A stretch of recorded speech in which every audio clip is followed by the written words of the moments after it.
Olá, pessoal, muito boa tarde, sejam todos bem-vindos, vocês, queridos alunos do cursinho pré-vestibular Professor José Bispo. Aqui quem fala é o professor Rubens Leal, da disciplina de História Geral. Muito feliz que gostaram da minha aula inaugural, vi lá comentários. Gostei também da participação maciça de vocês, né? Muita gente, mais de 120 alunos já assistiram a aula, não só a minha, mas a de todos os meus colegas. É assim que tem que ser, manter o foco, a dedicação. Tenho plena certeza que em breve todos nós estaremos vacinados e poderemos fazer a reta final, segundo semestre presencialmente, discutindo questões, trabalhando em sala de aula, olhando olho a olho com vocês, ouvindo os questionamentos presencialmente, mas até lá vamos manter o foco, vamos manter o equilíbrio, vamos continuar atentos às aulas, assistindo, anotando os pontos principais. Farei dessa vez, mais uma vez, como da vez passada, farei a postagem também no dia de hoje desses slides no grupo para que vocês possam fazer uma releitura após assistir essa aula. A releitura é você reanalisar os slides após a aula para você ir relembrando do que foi explicado por mim aqui. Tudo bem? Então, hoje nós trabalharemos dois povos da Antiguidade Oriental, a Mesopotâmia e o Egito. Na próxima semana, nós trabalharemos os outros três povos da Antiguidade Oriental, fenícios, hebreus e persas. É uma sequência cronológica que existe e que a história utiliza por ordem de organização sistemática. Então, vamos começar? A Mesopotâmia, pessoal, como vocês podem observar aí no slide, uma civilização desenvolvida na região do Crescente Fértil. Crescente, porque era uma região que o mapa era muito semelhante a uma lua em quarto crescente.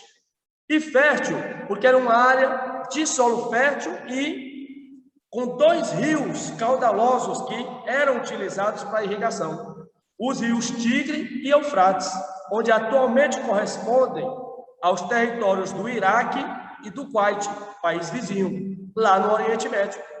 Os rios Tigre e Eufrates foram fundamentais para a origem e o desenvolvimento da civilização mesopotâmica.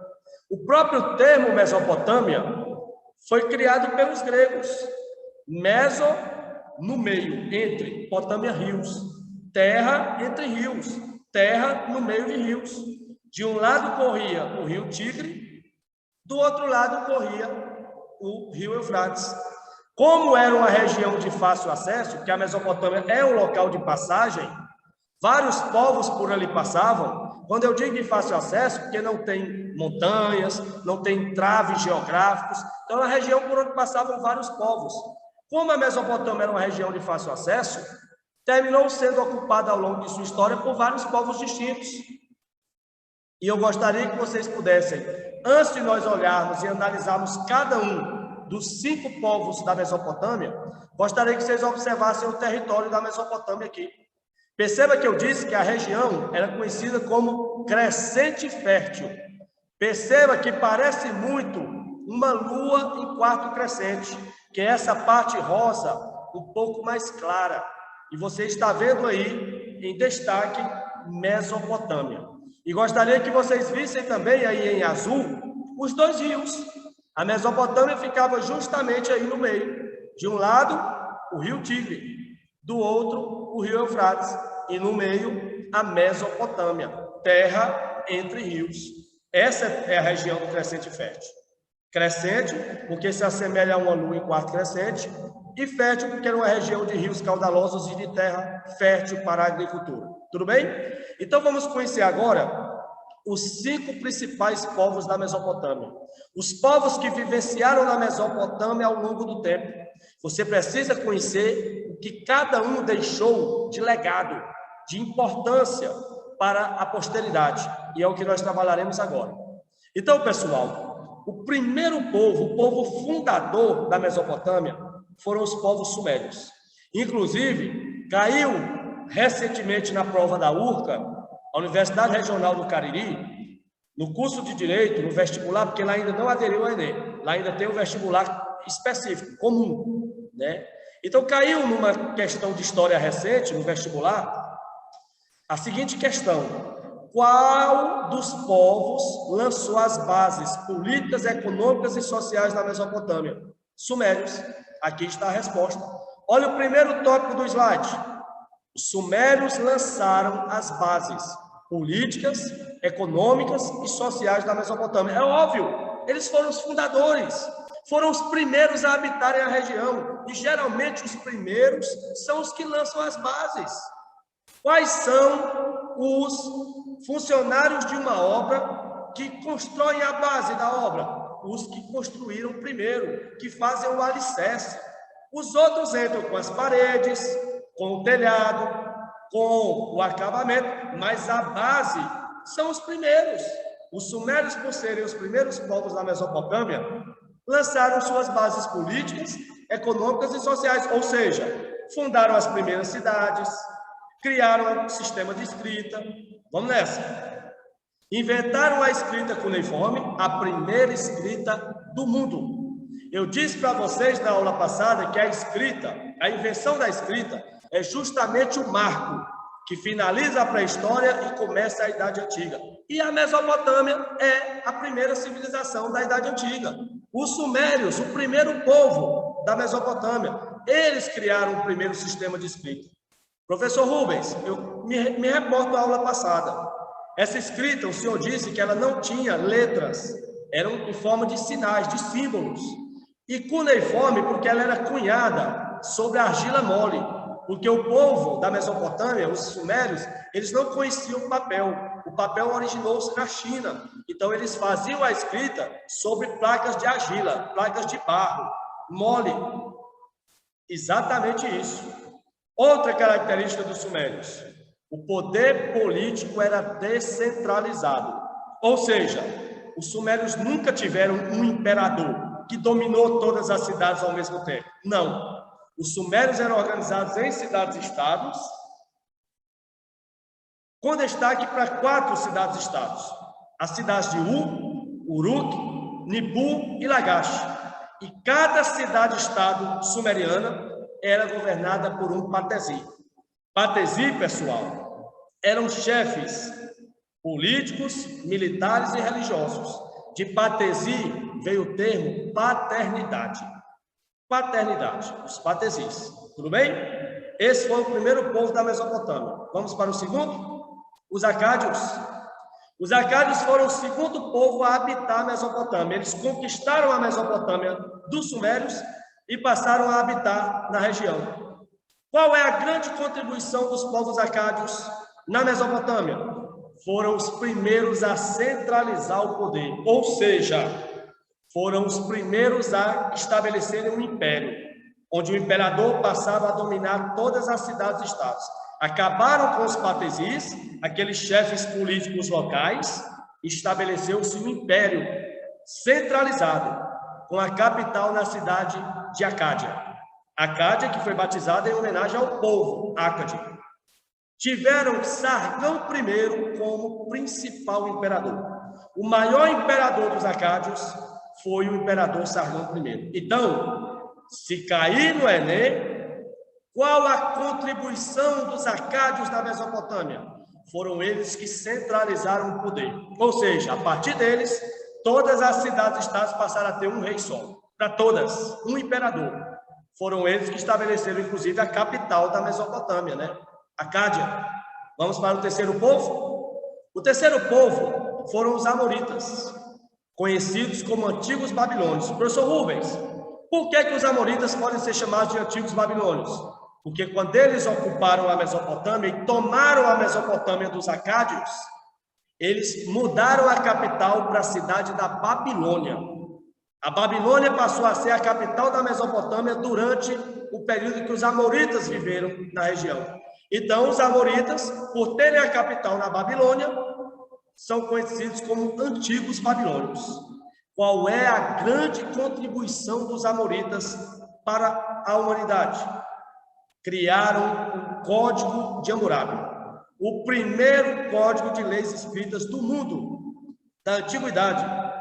Foi idealizado pelo imperador amorita, Hammurabi, e tinha princípio de talhão como sua base.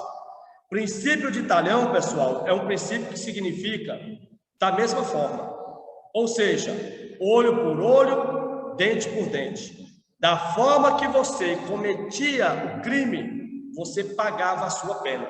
Vamos dar exemplos? Se você assassinasse alguém a pedradas, condenado, você seria apedrejado até a morte. Se você assassinasse alguém a facadas, uma vez condenado, você seria esfaqueado até a morte. Olho por olho, dente por dente. Era o princípio de talhão que estabelecia as regras do Código de Hammurabi. E aí talvez você ache estranho, professor Rubens, mas é uma lei muito ríspida, muito grosseira. Você pagar o crime da mesma forma que você cometeu, na época, era o que se tinha. Cada lei, pessoal, é de acordo com sua época. Nós vivemos numa época, a antiguidade era uma época muito extrema, onde a vida não tinha nenhum valor. Basta que você saiba que nas guerras, todos iam para matar e morrer. Ninguém se importava em morrer, não.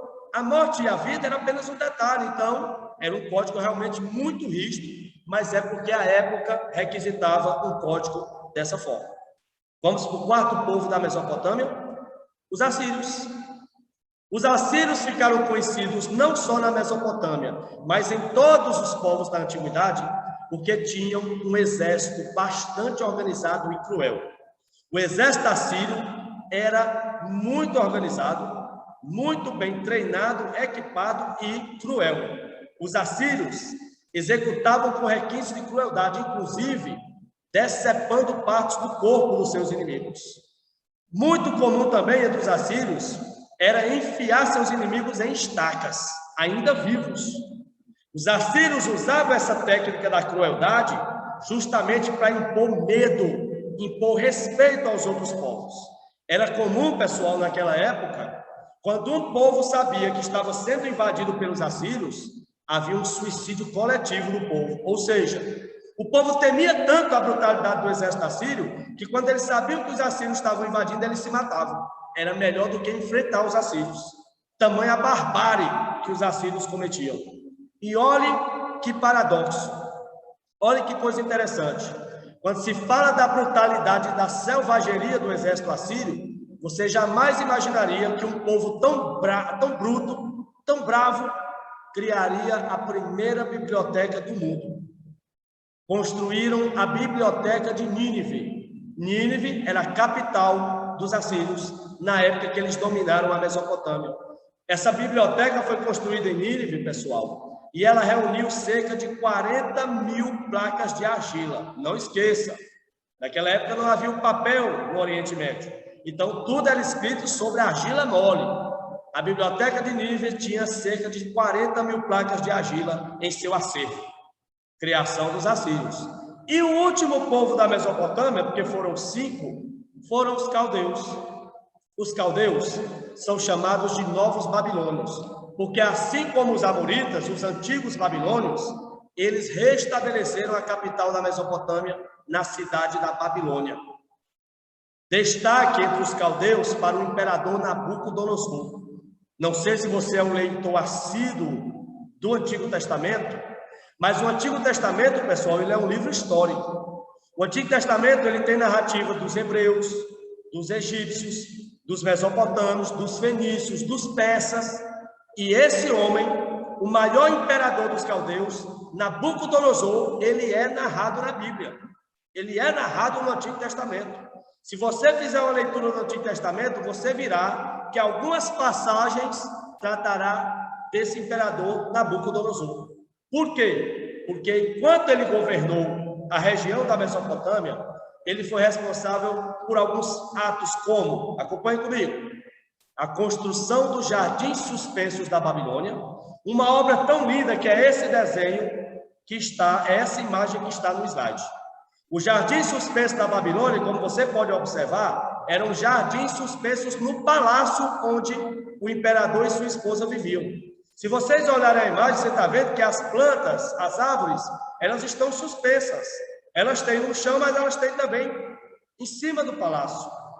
Dizem que era uma obra tão bela que ela foi intitulada como uma das 7 maravilhas da antiguidade. É óbvio que não existe mais. O Nabucodonosor também foi o coordenador da construção da Torre de Babel, que também é bíblica. Todos vocês sabem que a Bíblia narra a Torre de Babel como sendo um episódio onde Deus fez a inversão das línguas, para os construtores não levarem a obra adiante. Era uma obra grandiosa para celebrar a grandeza do Império Mesopotâmico, que não chegou ao fim, é claro. E outro fato relacionado a Nabucodonosor foi o cativeiro do povo hebreu na Babilônia. Cativeiro é prisão, vocês sabem. O povo hebreu foi escravizado por Nabucodonosor e ficou 7 décadas escravizados na capital da Mesopotâmia, na cidade da Babilônia. Professor Rubens, eu acho que o senhor está cometendo um equívoco. O povo hebreu não foi escravizado, não foi no Egito, não. 4 séculos, aí Moisés libertou. Foram 2 escravidões do povo hebreu, pessoal. O povo hebreu foi escravizado no Egito, foram 4 séculos de escravidão, até Moisés libertar esse povo, o Êxodo. Só que depois ele foi escravizado uma segunda vez, dessa vez pelo imperador Nabucodonosor, que escravizou o povo hebreu, trouxe para a Babilônia, a capital, e passou a utilizar o povo hebreu na construção das obras públicas. Observação: a Mesopotâmia caiu em 539 a.C. E qual o motivo da queda, professor Rubens? Ela foi invadida e conquistada pelo imperador Ciro I da Pérsia. Diga-se de passagem, Ciro I também tem seu nome mostrado no Antigo Testamento. Lá ele é tido como o bondoso. Professor, por que Ciro I, imperador da Pérsia, é conhecido no Antigo Testamento como o bondoso? Eu explico.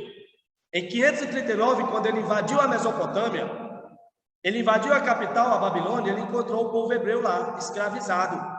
Ele promoveu a libertação do povo hebreu. Ele ordenou que o povo hebreu deixasse a Mesopotâmia e voltasse para a sua terra. Por isso que a Bíblia o chama de o bondoso, porque ele libertou o povo hebreu. Então perceba que o povo hebreu teve 2 libertações. Do Egito, após 4 séculos de escravidão, essa libertação foi liderada por um hebreu, Moisés. É o Êxodo, quando ele atravessou o Mar Vermelho, isso nós veremos na próxima semana. E existe a segunda libertação do povo hebreu, que não foi feita por um hebreu, foi feita pelo imperador Ciro I da Pérsia, que era contra a qualquer tipo de escravidão. Por isso que quando ele invadiu a Mesopotâmia e encontrou o povo hebreu escravo, ele libertou o povo hebreu, ok? A Mesopotâmia, portanto, caiu em 539. Vamos para o legado cultural dos povos mesopotâmicos? Professor, o que é legado? Herança. A herança cultural deixada pelos povos da Mesopotâmia. Vamos lá. Na arquitetura, destaque para a construção de zigurates. Zigurates foram grandes obras de engenharia, grandes prédios, como a Torre de Babel. Professor Rubens, qual era a função desses zigurates, dessas grandes obras? Elas serviam para 2 coisas. Ou eram templos para adoração aos deuses, ou eram observatórios astronômicos. A função dos zigurates era ou servirem de templos religiosos ou observatórios astronômicos. Segundo, desenvolveram trabalhos na astrologia.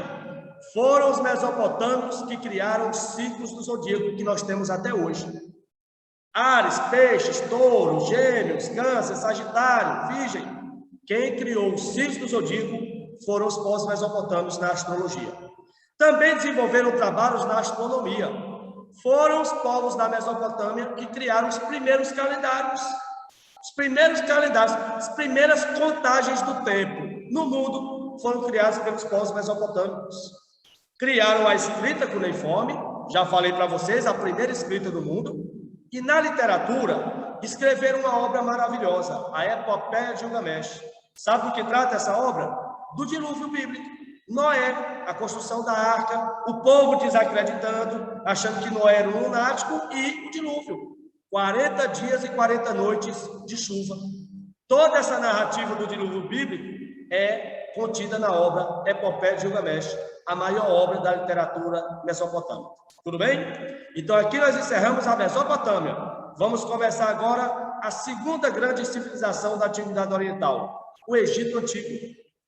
O Egito, que foi uma civilização desenvolvida às margens do rio Nilo, região nordeste da África. Todos sabemos que o povo egípcio viveu basicamente da agricultura irrigada, aproveitando as cheias do rio Nilo. canalizando a água através de canais de irrigação e levando para as plantações.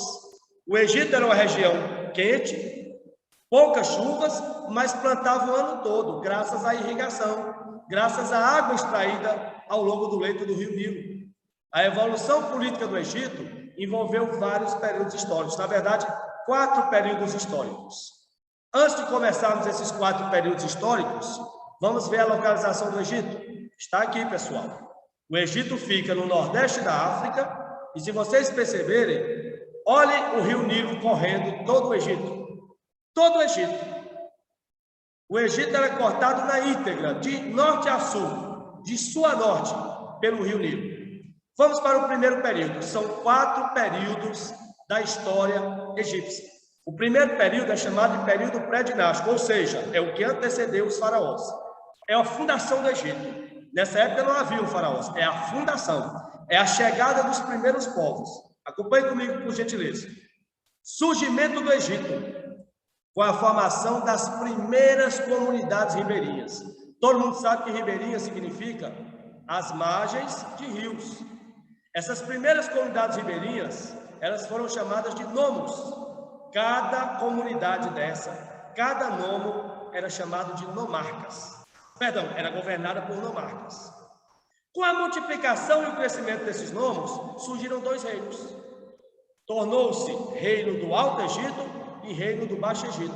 Eu gostaria que vocês analisassem no mapa aí no slide. Acima, o reino do Baixo Egito e abaixo, o reino do Alto Egito. E talvez você ache estranho. Professor, mas em cima é o Baixo Egito? É porque é de acordo com a nascente e a foz do rio Nilo. A área próxima da nascente é o reino do Alto Egito, a parte aí de baixo.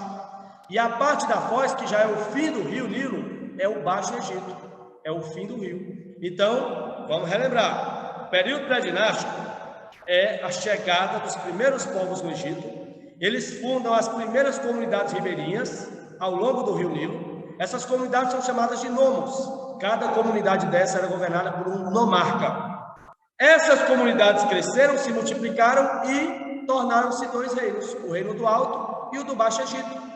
Vamos para o Antigo Império. Menés vai ser o primeiro grande faraó egípcio. Começa o governo dos faraós, o Antigo Império. Menés, qual é a sua contribuição? Havia 2 reinos, o reino do Alto Egito e do Baixo. Ele vai unificar os 2 reinos, centralizar o poder e passar a governar sozinho. Menés torna-se o primeiro faraó da história egípcia. Ele inicia o que a história chama de Império Teocrático. Esse é o regime político do Egito. Império Teocrático. Teo, Deus, cracia, poder. O faraó, ele era um Deus vivo. Ele era considerado um Deus vivo pelos seus súditos. A população egípcia tinha no faraó um Deus vivo na terra. Não sei se vocês chegaram a acompanhar alguns episódios da novela Os 10 Mandamentos, que tornou-se um filme, mas lá mostra, por exemplo, o faraó Ramsés, e tem muitos momentos da passagem da novela, quando ele é desafiado, ele diz assim: eu sou o Horus vivo, Horus é Deus, eu sou o Deus vivo. O faraó era considerado um Deus vivo sobre a terra, daí a denominação Império Teocrático. Então, pessoal, já caiu no Enem. Se perguntarem qual o regime político do Egito, Império Teocrático. Teo, Deus, cracia, poder. O poder vem de Deus. O faraó é o próprio Deus vivo. Segundo tópico do slide. Tem início no Antigo Império um momento de instabilidade política. Estabilidade é tranquilidade. Um momento de instabilidade econômica e social. Ou seja, o Antigo Império foi o melhor momento da história egípcia. Um momento de calmaria, ninguém contestava a autoridade do faraó, ele arrecadava muitos impostos, havia uma grande produção agrícola do Egito, o melhor momento do Egito. De modo que era tanto dinheiro, era tanta fartura, que no Antigo Império são construídas as 3 maiores obras arquitetônicas do Egito, as 3 grandes pirâmides de Gizé, que você poderá acompanhar na imagem do slide. As pirâmides de Quéopes, Quéfren e Miquerinos, construída por esses 3 faraós. Quéopes construiu uma pirâmide, Quéfren outra e Miquerinos outra. Essas pirâmides de Gizé, assim como os jardins suspensos da Babilônia, lá na Mesopotâmia, construídos por Nabucodonosor, é uma das 7 maravilhas do mundo antigo. Diga-se de passagem, são as únicas que estão de pé, que ainda existem. Das 7 maravilhas do mundo antigo, e aí eu gostaria que vocês pesquisassem depois, ao fim da aula, as 7 maravilhas do mundo antigo, das 7, restam apenas as pirâmides de Gizé no Egito. Professor Rubens, só me tira uma dúvida. Por que elas são chamadas de pirâmides de Gizé? Quem era Gizé? Na verdade, pessoal, Gizé é a região onde elas foram construídas. O deserto de Gizé. Por isso, as pirâmides de Gizé. O deserto de Gizé é na região do Cairo, atual capital egípcia. Se você for ao Cairo, de qualquer lugar da cidade, você avista de longe as pirâmides de Gizé. Gizé era a região onde elas foram construídas. Ok? Vamos para o terceiro período da história egípcia, o Médio Império. É muito rápido. O Médio Império é a crise do Egito. É um momento de crise política. O povo começa a contestar o faraó, porque o faraó começou a cobrar impostos demais, e o Egito fica frágil, é invadido e conquistado pelos povos hicsos. Os povos hicsos que vieram da Ásia, porque o Egito fica na África, né? Os povos hicsos que vieram da Ásia tinham uma vantagem em relação aos povos egípcios. Eles usavam cavalos em seus exércitos. Foi o primeiro povo da antiguidade a usar cavalos. E isso deu uma superioridade militar aos hicsos. E foi com essa superioridade que eles venceram e dominaram o Egito por 4 séculos. Após 4 séculos, começa o último período da história egípcia. Após 4 séculos de dominação dos hicsos no Médio Império, começa um novo império. Amoses, que está aqui, lidera a expulsão dos hicsos. Amoses era egípcio. Ele lidera uma revolta egípcia, expulsa os povos hicsos invasores e retoma o poder para os egípcios, tornando-se o novo faraó. Nesse período do novo império, destacou-se também o faraó Amenófis IV, que implantou o monoteísmo religioso no Egito. Eu quero que vocês saibam que o Egito foi, em sua maior parte do tempo, um povo politeísta. Tinham vários deuses, mas no reinado de Amenófis IV, quando ele era faraó, ele implantou o monoteísmo, a crença no único Deus, Atom, o Deus Sol. Foi o único faraó monoteísta. Após sua morte, seu filho e herdeiro Tutancâmon assumiu o trono e restabeleceu o politeísmo. Apenas Amenófis adotou o monoteísmo. Então, eu não posso dizer que o Egito foi um povo monoteísta, porque houve apenas uma breve experiência monoteísta. Foi apenas o governo de um faraó. Todos os demais adotaram o politeísmo, a crença em vários deuses. Então, o Egito é basicamente foi basicamente um povo politeísta. O monoteísmo foi uma exceção. A regra geral foi o politeísmo. Ok? Professor Rubens, por que o Amenófis adotou esse monoteísmo religioso? Essa crença no único Deus, Atom, o Sol. É muito simples. Quando ele assumiu, os sacerdotes egípcios tinham muita influência na população. E esses sacerdotes, cada um deles seguia um Deus diferente. E isso incomodava o faraó, o fato dos sacerdotes terem muita influência. Então, ele objetivava reduzir esse poder dos sacerdotes, essa influência que os sacerdotes tinham junto à população. E a forma que ele encontrou de reduzir essa influência dos sacerdotes foi eliminando todos esses deuses que os sacerdotes seguiam e estabelecendo um único Deus, o dele, o do faraó, o Deus Atom, o Sol.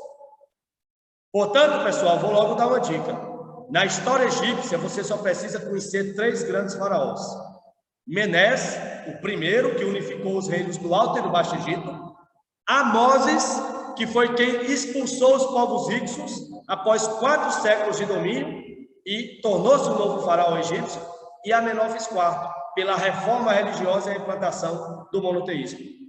O Egito foi invadido e conquistado no ano de 525 a.C., pelo imperador persa Cambises I. Lembrando que a Mesopotâmia foi invadida e caiu em 539, invadida pelo imperador Ciro I. Imperador persa, seu filho Cambises é o conquistador do Egito. Quando Ciro morreu, Ciro foi o conquistador da Mesopotâmia. Quando ele morreu, quem assumiu o trono foi seu filho Cambises I. Cambises foi quem invadiu e conquistou o Egito. Portanto, tanto a Mesopotâmia quanto o Egito foram invadidos e conquistados pelos persas. Só que a Mesopotâmia foi conquistada pelo imperador Ciro I e o Egito pelo seu filho, Cambises I. Tudo bem?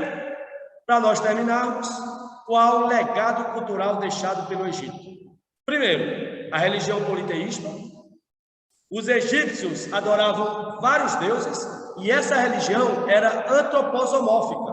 Professor, que palavra estranha é essa? Antropo. Na verdade é uma união, né? Antropo, homem. Zoo, animal. Mórfica, forma. Os deuses eram uma mistura de homens e animais. Era muito comum no Egito, corpo de homem, cabeça de tigre. Corpo de homem, cabeça de águia.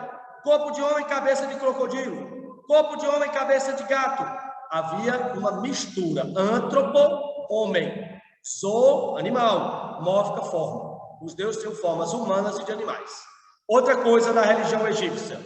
Eles praticavam a mumificação dos mortos.